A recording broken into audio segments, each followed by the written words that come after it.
il y a eu moins de 10%. Alors, entre 2007 et 2010, comment expliquez-vous que l'évolution démographique puisse permettre que plus de 50% des gens aient au-dessus de 18 ans et que ce ne soit pas, le même phénomène ne soit pas observé dans le sud du pays. Et donc, le corps électoral aujourd'hui qui est convoqué n'est pas un corps électoral sur lequel, effectivement, on s'entend. Et c'est un facteur de crise pour l'après-élection. C'est un facteur qui n'est pas de nature à garantir, en plus d'autres facteurs naturellement. Il y a, vous savez, un débat actuellement sur la sécurisation même des bulletins le jour du vote, l'authentification des bulletins. Parce que l'un des moyens de fraude utilisés par le passé, c'est le fait que le jour du vote, les gens votent et au moment de ramener les urnes du point de vote au centre où ça va être comptabilisé, les dépouillements vont être faits, oui. Et bien, on change simplement les urnes.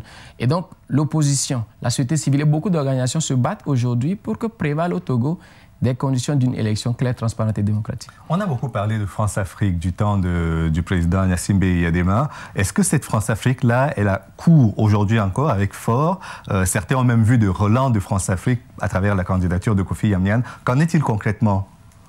Oui. On a comme l'impression, a priori, que les choses ont changé. Vous savez, dans une récente interview, le président Faure, justement, disait, parlant de ses relations avec la France, qu'il traite avec la France de façon décomplexée. Ça, c'est... on l'a beaucoup entendu de la part de Nicolas Sarkozy aussi, qui avait promis la rupture. C'est ça, mais dans la réalité, rien n'a changé.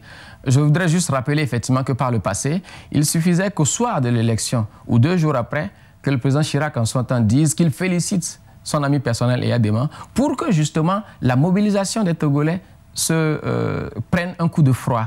Et nous pensons, nous en tout cas, que ce système tend à perdurer encore. Et il est de la responsabilité de la France. Est-ce que du fait qu'il y ait 2 candidats qui sont possiblement supportables par la France rend les choses plus saines, plus claires? Mais comme vous dites, Kofi Yamyan, par exemple, a déjà été écarté de la compétition. Et donc, a priori, il n'y a que Faure Gnassingbé qui, a priori, dit-on, est proche de la France. Et donc, c'est déjà un problème. Et c'est une source de conflit dans la mesure où il aurait fallu permettre à tout le monde de se mesurer au vote populaire. Ça ne sert à rien de dire que tel est populaire, que tel ne l'est pas. C'est seulement à l'aune du suffrage des citoyens que l'on peut savoir véritablement qui arrive à séduire le peuple, qui peut conduire ce peuple. Nous pensons qu'il est de la responsabilité de la France qui veut accompagner les pays africains dans la célébration de ces